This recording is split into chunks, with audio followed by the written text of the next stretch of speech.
আসসালামু আলাইকুম বন্ধুরা, আশা করি আপনারা সবাই অনেক ভালো আছেন।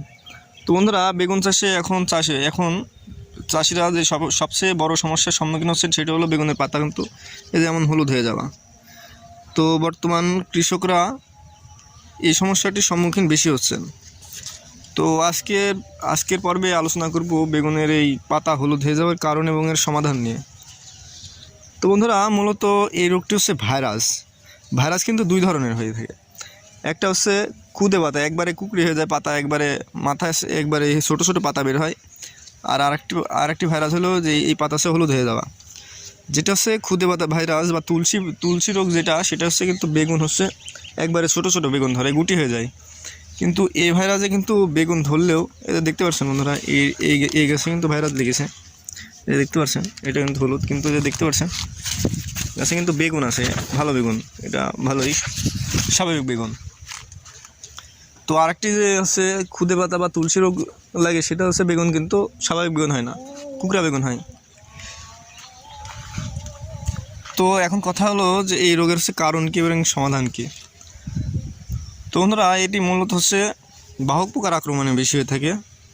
তো এই বাহক পোকার মধ্যে হচ্ছে একটা সাদামাছি জ্যাসিড পোকা হচ্ছে অন্যতম। তো এবার আসি এই রোগের সমাধান নিয়ে। তো বন্ধুরা, যদি হচ্ছে আপনাদের জমিতে প্রাথমিক অবস্থায় 2 থেকে 3টা যদি গাছ আপনারা দেখতে পারেন, তাহলে কিন্তু এই গাছ হচ্ছে আপনারা উঠায় ফেলবেন এবং হচ্ছে সাথে হচ্ছে আপনারা হচ্ছে এই সাদা মাছি দমনের জন্য কীটনাশক ব্যবহার করবেন। তো সাদা মাছি দমনের জন্য এখন হচ্ছে বর্তমানে হচ্ছে উলালা, পেগাসাস সবচেয়ে ভালো কাজ করছে। তো এগুলো দিতে পারেন আপনারা। তো সবচেয়ে ভালো হবে আপনারা হচ্ছে যদি হচ্ছে উলালাটা দেন। তো উলালা হচ্ছে কোনো ক্ষতি ছাড়াই কাজ করে, সাদা মাছি দমন করে। কিন্তু পেগাসাসে অনেক সময় পাতা হচ্ছে পুড়ে যাওয়ার সম্ভাবনা থাকে।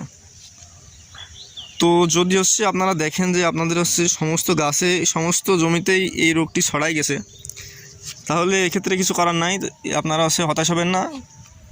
যতদিন গাছ বেঁচে থাকে এই গাছ হচ্ছে আপনাদের ফলন দেবে, তবে হচ্ছে একটু স্বাভাবিক ক্ষেত্রে একটু ছোটো হতে পারে। তো যদি পুরো জমি যদি এমন হয়ে যায়, তাহলে কিছু করার দরকার নাই, তো আপনাদের গাছ উঠানোর দরকার নাই, আপনারা রেখে দেবেন। তো এই গাছে হচ্ছে বেগুন কিন্তু যথেষ্ট পরিমাণ বেগুন ধরে। তো আর যদি দেখেন যে আপনাদের গাছে দু একটা আক্রমণ হয়েছে, তাহলে আপনারা উঠাই ফেলবেন এবং সাথে আপনারা সাদা মাছি দমনের জন্য কীটনাশক ব্যবহার করবেন এবং সে সাথে জ্যাসিড পোকা দমনের কীটনাশক ব্যবহার করবেন। জ্যাসিড পোকার জন্য অ্যাসিবেট গ্রুপের কীটনাশক সবচেয়ে ভালো কাজ করে এবং সাদা মাছি দমনের জন্য আপনারা হচ্ছে উলালাটা ব্যবহার করতে পারেন। তো আজকের পর্বটি এই পর্যন্তই। দেখা হবে অন্য কোনো পরবর্তী ভিডিওতে। সবাই ভালো থাকবেন। আল্লাহ হাফিজ।